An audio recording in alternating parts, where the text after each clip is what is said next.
Bonjour tout le monde. Je ne sais pas si vous m'entendez. Donc, si vous m'entendez, vous me faites signe. Vous m'écrivez oui, s'il vous plaît. Donc, si vous m'entendez, faites-moi signe. Voilà, donc on peut commencer. Très bien. On commence. Très bien. D'accord, donc on commence. Voilà, donc bonjour tout le monde. Là, aujourd'hui, nous allons voir donc deux cours qui font partie de la pathologie digestive non tumorale. Donc, à savoir la pathologie inflammatoire, donc digestive inflammatoire, et nous allons voir donc les hépatites chroniques et par la suite nous allons voir les maladies inflammatoires chroniques de l'intestin. D'accord? Pour les hépatites chroniques, donc on commence par les hépatites chroniques. Les objectifs du cours sont assez simples. Donc, ils sont représentés par les points suivants. Donc, le premier point, c'est de connaître les principales lésions élémentaires des hépatites chroniques, donc pouvoir poser le diagnostic histologique d'une hépatite chronique, connaître les principales classifications des hépatites chroniques, donc les principes de classification, sur quelle base est-ce qu'on classe les hépatites chroniques, bien sûr sur le plan histologique. Et trois, c'est de connaître les particularités morphologiques. Quand je dis morphologique, ça veut dire anatomopathologique, des principales étiologies des hépatites chroniques. D'accord? Et là, donc, sans plus tarder, nous allons commencer. Donc, une fois que le foie est agressé, donc le foie ou n'importe quel autre organe, d'accord? En cas d'agression, il y aura quoi? Le tissu agressé et quelle qu'en soit la cause de l'agression. Donc, dans le foie, donc, en l'occurrence, il s'agit souvent d'agressions infectieuses. Donc, il s'agit souvent de virus. D'accord? Mais ça peut être chimique, tel que donc, certains médicaments, ça peut être physique, une agression à l'arme blanche, etc. D'accord? Donc, quelle que soit la cause de cette agression, le foie, le foie, je vous ai dit, comme n'importe quel autre organe, va réagir en produisant donc de l'inflammation. Parce que l'inflammation, vous ne voyez pas la diapo. Si, à vrai dire, j'ai partagé l'écran.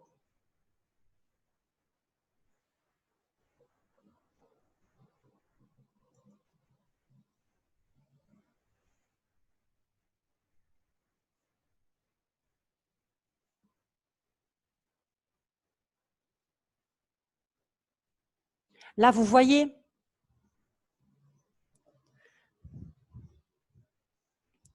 C'est bon?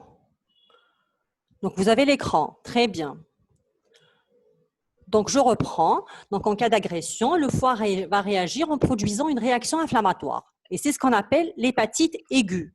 D'accord? Donc, à la base, c'est quelque chose de très banal, d'accord, qui peut se produire dans n'importe quel organe vascularisé. D'accord? Et vous l'avez vu déjà en troisième année que donc, le processus inflammatoire est une réaction réflexe à une agression. D'accord? Donc, on aura l'hépatite aiguë. L'hépatite aiguë est due à quoi? Donc, finalement, pourquoi est-ce qu'on a cette hépatite? C'est pour restituer donc, tout ce qui a été lésé. Et le devenir de cette hépatite chronique est différent.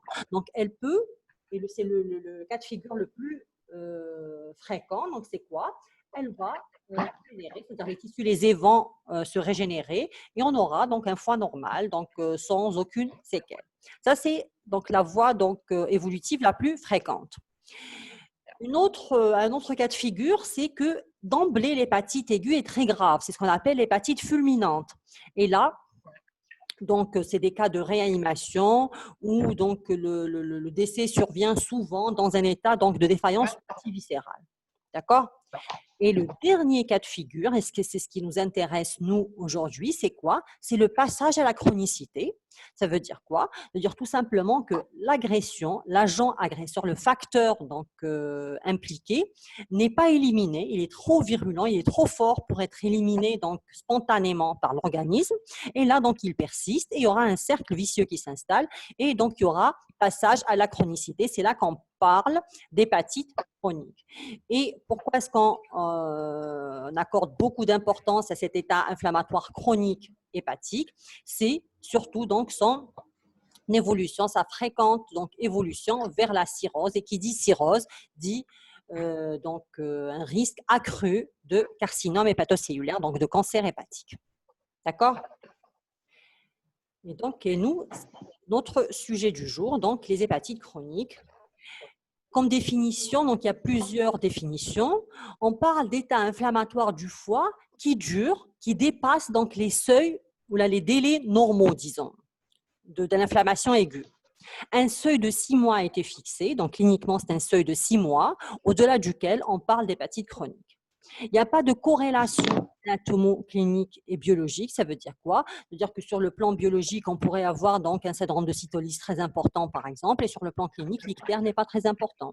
D'accord? C'est-à-dire qu'il n'y a pas de parallélisme entre les aspects anatomopathologiques, la symptomatologie clinique et le bilan biologique.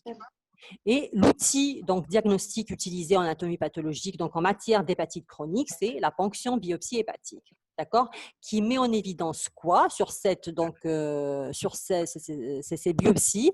On va mettre en évidence aussi bien les lésions nécrotiques et inflammatoires et la fibrose. On va voir que ces deux lésions constituent en effet donc, les lésions élémentaires d'une hépatite chronique qu'on va voir en long et en large tout au long du cours. Donc, gardez en tête lésions nécrotico-inflammatoires d'un côté, et ces lésions nécrotico-inflammatoires vont évoluer vers quoi? Ils vont évoluer vers la fibrose. D'accord? Et cette PBH ou PBF donc, est indispensable, on l'a déjà dit, donc pour le diagnostic. Pour poser le diagnostic de l'hépatite chronique, on va voir les éléments sur lesquels on se base pour poser le diagnostic histologique d'une hépatite chronique.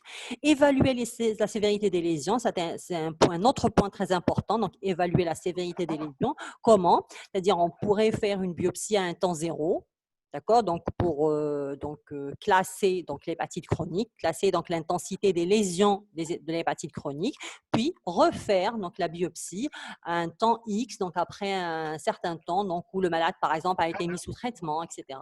Et on réévalue donc ces lésions pour dire est-ce qu'il a bien réagi, est-ce qu'il n'a pas réagi, est-ce que les lésions se sont aggravées, etc. D'accord? Donc, c'est ça l'évaluation des lésions. Enfin, donc, dépister une pathologie associée. D'accord? Donc, ça a été fait pour donc, explorer une hépatite, donc une hépatopathie chronique, mais ça pourrait donc dépister d'autres pathologies muettes jusqu'à maintenant. Et on va voir donc qu'il s'agit souvent donc de pathologies métaboliques telles que les surcharges en fer, les surcharges en cuivre, par exemple. D'accord? Et bien entendu, ça a un impact thérapeutique, c'est-à-dire on ne classe pas pour classer tout simplement, mais on classe pour orienter la décision thérapeutique. D'accord? Donc, on l'a déjà dit, la biopsie hépatique est un examen indispensable et donc elle nécessite certains critères. On les appelle donc des critères d'interprétabilité, c'est-à-dire pour que le prélèvement biopsique soit représentatif, soit donc reproductif en quelque sorte, donc représentatif de ce qui se passe au niveau du foie. C'est que la taille de la biopsie doit être supérieure ou égale à 2 cm et elle doit comporter au minimum 6 espaces portes. On dit entre 6 et 8 espaces portes. D'accord? Voici donc à quoi ressemble une biopsie hépatique. Donc, c'est ce qu'on appelle une carotte biopsique. D'accord? Et actuellement, donc, on a de plus en plus tendance à faire ce genre de biopsie, c'est-à-dire on devient de moins en moins agressif et les microbiopsies sont un outil diagnostique très important donc, dans pas mal de pathologies. Ces biopsies donc, à l'aiguille peuvent être soit faites à l'aveugle, soit écho, voire scano-guidées. D'accord? En matière d'hépatite chronique, c'est généralement des biopsies faites à l'aveugle. D'accord? On parle donc de biopsie à l'aiguille, appelée également donc une biopsie à l'aveugle. Elle ramène un fragment biopsique donc assez lent, on l'a déjà dit, donc un minimum de 2 cm est requis, avec un diamètre très faible. Donc parce que justement le trocar, il a un faible diamètre, donc il ramène 1 à 1,5 mm de diamètre de parenchyme hépatique, mais c'est suffisant.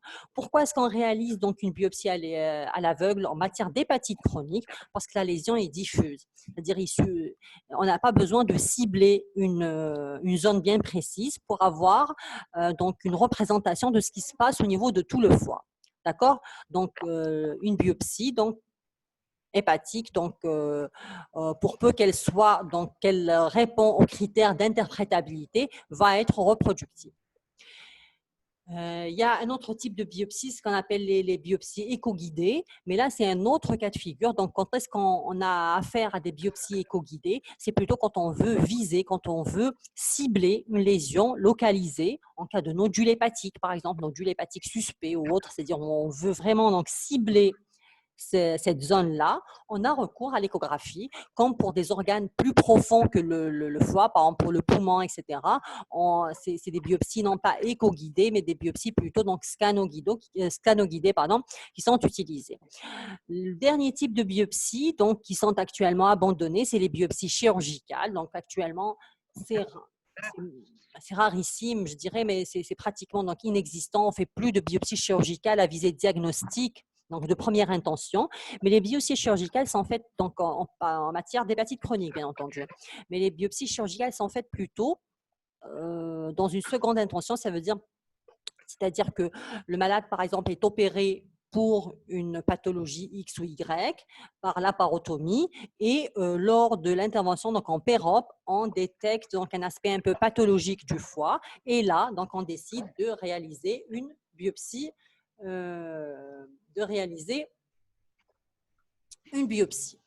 D'accord? On continue.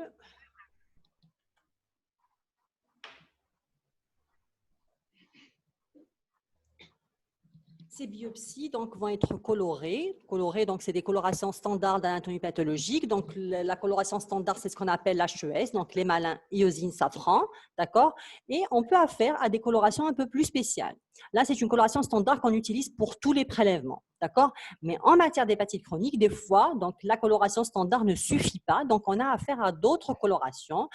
Gardez en tête le trichrome de Masson et la réticuline qui colore la fibrose. Et on a dit donc que la fibrose fait partie des lésions élémentaires donc des hépatites chroniques. Donc, on a souvent affaire au trichrome de Masson et à la réticuline, et on va voir pourquoi. Il y a d'autres colorations auxquelles on peut faire appel, mais c'est vraiment au cas par cas. C'est là où on suspecte quelque chose.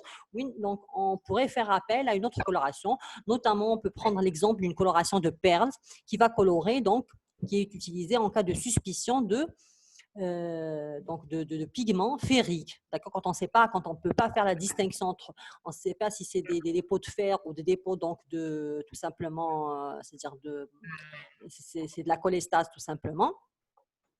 On fait appel à ce genre de coloration. La classification des hépatites chroniques, elle a pour but donc d'évaluer l'intensité des lésions. Et pour qu'une classification soit adoptée, elle doit répondre à certains critères. Quels sont ces critères? Donc, c'est 1, elle doit être simple et reproductible. 2, elle doit être applicable à toutes les hépatites chroniques, donc quelle que soit l'étiologie. Et elle doit avoir un intérêt pronostique parce que je vous ai dit, donc on ne classe pas pour classer, mais on classe, donc on évalue justement quand c'est pour un intérêt pronostique, thérapeutique, etc. D'accord? Ça doit avoir un impact, soit pronostique, soit thérapeutique. On a dit simple et reproductible. Reproductible, ça veut dire quoi? La biopsie hépatique, on a dit qu'elle doit être représentative de ce qui se passe au niveau du foie. Là, la classification, elle doit être reproductible. Reproductible, le terme reproductible signifie qu'elle doit, donc cette classification devrait s'appuyer sur des critères objectifs. D'accord? Pour être reproductible, elle doit être objective. Plus les critères donc, sur lesquels s'appuie une classification sont subjectifs, plus la classification n'est pas reproductible. Alors, je vais vous donner un exemple de reproductibilité. C'est-à-dire si j'ai à classer G, donc une lame d'hépatite, donc une carotte biopsie que je dois analyser. D'accord? Et qu'un autre pathologiste, donc va réévaluer donc, cette hépatite, normalement, on devrait aboutir au même scoring, disons, d'accord? À la même classification. C'est là où on parle de classification reproductible, parce qu'elle s'appuie justement sur les mêmes critères, sur des critères reproductibles et sur des critères plutôt, donc, elle doit être également, donc, elle ne doit pas être très compliquée, la classification, parce que plus elle est compliquée, plus elle va être abandonnée. D'accord? Et la reproductibilité, je vous ai dit, donc c'est le fait qu'elle soit donc basée sur des critères objectifs qui permettent justement cette reproductibilité inter-observateur. Et donc, ces classifications s'appuient sur les lésions élémentaires des hépatites chroniques. Et on l'a déjà dit, les deux critères, c'est quoi? Les deux lésions élémentaires, c'est quoi? D'un côté, c'est les phénomènes nécrotico-inflammatoires et d'un autre côté, c'est la fibrose. Et on commence par les lésions nécrotico-inflammatoires. On va voir donc c'est quoi donc ces phénomènes nécrotico-inflammatoires. Donc, d'un côté, on a l'inflammation et de l'autre côté, on a la nécrose.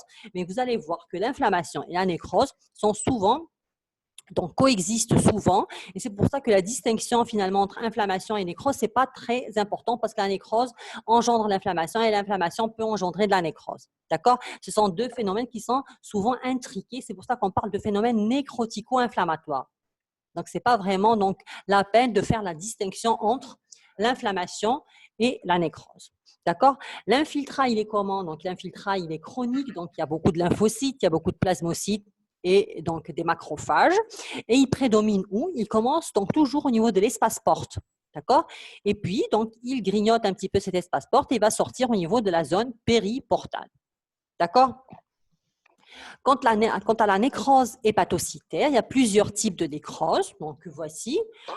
Je vais vous demander d'insister, de garder en tête certains types, notamment, donc, par exemple, quand on parle de nécrose acidophile, c'est quoi? Donc, la nécrose acidophile, qu'on appelle également les corps de Kuhn-Sihlmann, c'est une nécrose lobulaire. Ça veut dire quoi? Donc, on n'est plus dans l'espace porte, mais au niveau vraiment du parenchyme donc, hépatique. Et c'est quoi? Donc, c'est une nécrose d'un hépatocyte. C'est des hépatocytes isolés qui vont se nécroser au niveau donc vraiment du lobule hépatique. D'accord? Et on va voir donc des exemples de cette nécrose acidophile. Il y a aussi une autre nécrose qui est très importante, c'est la nécrose focale. Donc la nécrose focale, c'est quoi? Donc c'est un petit groupe d'hépatocytes qui est atteint. La nécrose confluente, donc c'est la conséquence en quelque sorte de la confluence de la nécrose focale. Donc c'est plusieurs foyers de nécrose focale qui vont confluer, qui vont donner de la nécrose confluente. Et on insiste surtout sur la nécrose périportale. La nécrose périportale, également appelée la nécrose parcellaire, ou donc en anglais, c'est ce qu'on appelle donc le piecemeal necrosis. D'accord? Donc on va voir la nécrose périportale, c'est quoi? Il y a aussi la nécrose en pont.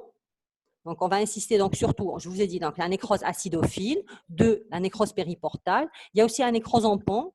Donc, c'est tout simplement, c'est purement donc, topographique, c'est-à-dire ça va d'un emplacement à un autre, donc d'un espace porte à un autre espace porte ou d'un espace porte à une veine centrolobulaire, etc. Ça dessine en quelque sorte des ponts. C'est purement descriptif. Et enfin, il y a des signes de souffrance hépatocytaire. La souffrance hépatocytaire, c'est un stade qui précède, disons, la nécrose. Là encore, les lésions sont encore réversibles.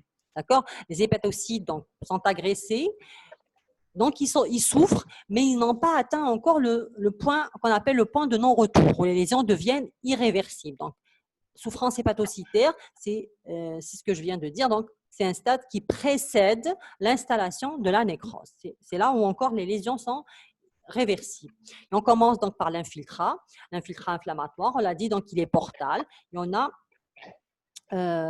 plusieurs types donc, de cellules inflammatoires, mais je vous ai dit, c'est toujours donc, des cellules de l'inflammation chronique, donc des lymphocytes, des histiocytes, donc des macrophages, et plus ou moins des plasmocytes. Donc, c'est ça, c'est ce que vous voyez ici. Donc, voilà, donc ça, c'est un espace porte avec donc, ces pointillés-là. Donc, c'est ce que vous voyez, c'est les noyaux que vous voyez bien, c'est les lymphocytes. D'accord? Et l'inflammation, donc, elle est d'abord portale, donc elle est portale, et c'est cette inflammation portale qui caractérise l'hépatite chronique. Donc, pour parler d'hépatite chronique, donc il faut avoir quoi? Il faut avoir une inflammation chronique. À quel niveau? Au niveau portal. C'est là qu'on parle d'hépatite chronique. Et puis, donc, les lésions élémentaires sont utilisées pour classer cette hépatite chronique. Mais pour parler d'hépatite et parler de la chronicité, on doit avoir quoi? Je vous ai dit, donc l'infiltrat inflammatoire, donc un infiltrat, je vous ai dit, donc chronique, donc lymphocytes, plasmocytes, histiocytes, d'accord? Ou au niveau portal. Ça nous suffit pour dire hépatite chronique. Et puis, donc, on va s'appuyer sur ce qu'on vient de dire, donc les lésions nécrotico-inflammatoires qu'on appelle également activité et la fibrose pour essayer de classer cette hépatite chronique. D'accord? Donc, le diagnostic de l'hépatite chronique, on l'a dit, donc repose sur l'infiltrat portal. Voici donc quelques exemples. Donc, un espace porte où vous voyez donc il est gorgé, il est plein de cellules inflammatoires. Là, notamment, il s'agit de lymphocytes. Là, la même chose, donc c'est un plus fort grossissement où on voit donc cet infiltrat prend un aspect un petit peu nodulaire et on va voir donc l'aspect nodulaire oriente vers une certaine étiologie qu'on va voir par la suite. D'accord? Donc, on a vu l'inflammation et je vous ai dit, donc pour la nécrose, une des nécroses les plus importantes, c'est la nécrose périportale. Nécrose périportale, c'est quoi? Donc, on l'a dit périportale. L'espace porte est là, regardez. L'infiltrat commence au niveau de l'espace porte et puis par la suite, il va sortir. L'interface entre, donc c'est un espace virtuel à vrai dire, entre l'espace porte et la première rangée d'hépatocytes, c'est ce qu'on appelle la lame bordante. Et bien, les dépassements par les éléments de l'inflammation, donc par les cellules inflammatoires de cette lame bordante, donc ces cellules qui étaient d'abord confinées, je vous ai dit, donc, à l'espace porte, vont grignoter cette lame basale et vont aller vers le parenchyme, c'est-à-dire vont essayer d'entourer, regardez, donc c'est un hépatocyte qui est entouré de cellules inflammatoires. C'est ça ce qu'on appelle la nécrose périportale, c'est-à-dire elle sort de l'espace porte, elle devient périportale, donc en périphérie de l'espace porte. D'accord? Donc, c'est quoi? Donc, la définition de la nécrose périportale, c'est une destruction de la lame bordante. Je vous ai dit, c'est quoi la lame bordante? D'accord? Par quoi? Par les cellules inflammatoires, donc par les lymphocytes, par les plasmocytes qui sont présents dans l'espace porte. Et on l'appelle également une hépatite d'interface. Pourquoi d'interface? C'est-à-dire entre l'espace porte. Donc, c'est une hépatite entre l'espace porte et, je vous ai dit, donc, la première rangée d'hépatocytes. L'évaluation de cette nécrose périportale doit tenir compte de l'extension et du nombre des espaces portes atteints. Donc, de l'extension, ça veut dire on doit dire que la nécrose périportale, est-ce qu'elle est focale ou est-ce qu'elle est diffuse? On va voir quand est-ce qu'on parle de nécrose périportale focale, quand est-ce qu'on parle de nécrose périportale diffuse. Et on parle aussi, donc, ce qui est important aussi, donc, c'est de prendre en compte le nombre d'espaces portes atteints. La nécrose parcellaire est un marqueur de l'activité de l'hépatite chronique. Je vous ai dit donc la nécrose et l'infiltrat marquent l'activité de l'hépatite chronique. D'accord? Et l'activité, justement, fait partie de la classification des hépatites chroniques qu'on va voir par la suite. Donc, voilà. Regardez là, par exemple. Donc, voilà. Donc, il y a cet infiltrat portal qui commence à sortir de l'espace porte. C'est ça ce qu'on appelle donc la nécrose périportale. La même chose là. Regardez, donc l'espace porte avec un infiltrat qui commence à grignoter cette lame basale, cette lame bordante plutôt, pour sortir et essayer donc d'enclaver en quelque sorte, d'entourer les hépatocytes. Regardez là, donc l'infiltrat qui sort et qui est en plein lobule hépatique.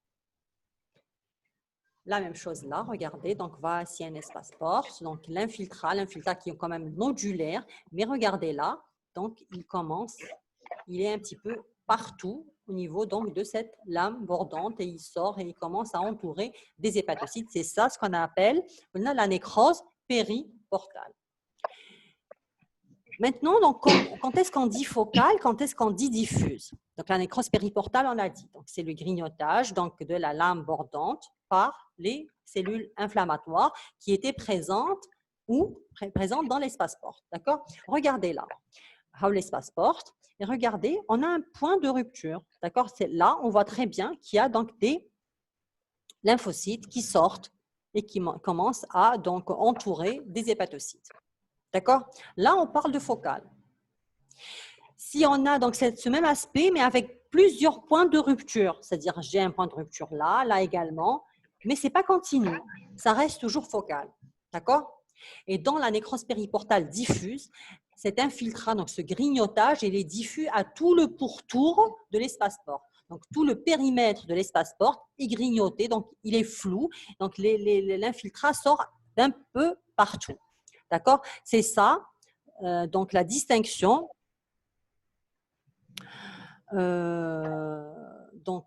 Entre nécrose focale et diffuse. Donc, focale, on a un seul point de rupture ou plusieurs points de rupture, mais non confluents, c'est-à-dire c'est des points de rupture, d'accord, mais qui n'intéresse pas tout le pourtour de l'espace porte. Alors que dans la nécrose périportale focale, c'est tout donc le pourtour de l'espace porte qui est atteint. D'accord? Donc, on continue. Donc, on a terminé avec la nécrose périportale. Là, c'est un exemple de nécrose lobulaire. Si vous vous souvenez des corps de Kunzelman, donc la nécrose, la nécrose acidophile, les corps acidophiles ou les corps de Kunzelman. Regardez un exemple là. Regardez là, c'est un hépatocyte. Donc, hépatocyte normal, donc avec voilà, donc un cytoplasme. Et là, c'est le noyau avec une chromatine quand même qui est assez visible. D'accord? Regardez cet hépatocyte-là. Déjà, qu'est-ce qu'on remarque? Il est plus petit. Regardez, ça, c'est la taille normale. Donc, il est plus petit. Il est plus foncé, donc plus coloré. C'est pour ça qu'on parle d'acidophilie. Donc, c'est-à-dire qu'il se colore plus par les colorants acides. Et la dernière remarque, c'est quoi? C'est qu'il n'a pas de noyau. Le noyau n'est plus visible. Et c'est ça, donc, c'est un hépatocyte en nécrose. C'est un hépatocyte mort. D'accord? Donc, une cellule qui perd son noyau, c'est une cellule morte. Donc, c'est ça, les corps de Kunzelman. Là, par exemple, regardez, c'est un début. Donc, l'hépatocyte devient un peu plus coloré, plus petit. Il y a une fragmentation du noyau. Le noyau est encore visible, mais il est fragmenté. D'accord?